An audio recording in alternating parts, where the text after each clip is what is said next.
papà, chissà se mi può sentire a coppe nuvole. Guardami, che stanotte pensa a te e voglio piangere, ma ricordo ancora di te quando bevene camminate. Un rimorso m'ha battuto e non t'ho mai capito.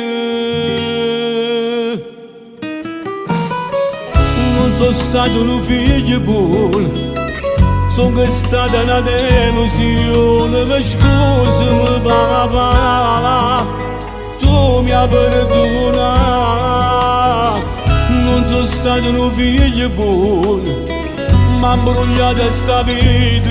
Se i miei consigli tu sentivi, non avessi mai sbagliato. Grazie a te che mi hai sempre imparato, mai non t'ho svenduto.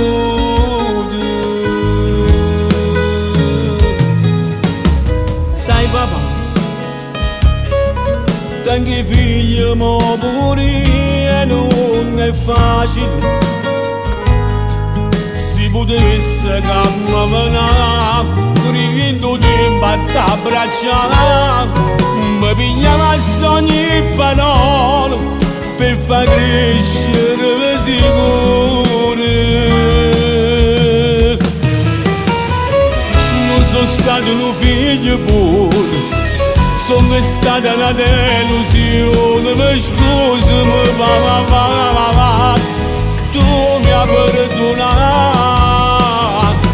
Non sono stato un figlio buono, m'ha imbrogliato sta vita. Se i miei consigli tu sentivi, non avessi mai sbagliato. Grazie a te che mi hai sempre imparato, mai non t'ho svenduto. Guarda le tue coppe per stelle, quando sta vita è più scura, con mille preghiere, cancelli e bugie. Davanti stai là insieme a Dio, fa male per me figlio mio. Papà ti voglio bene.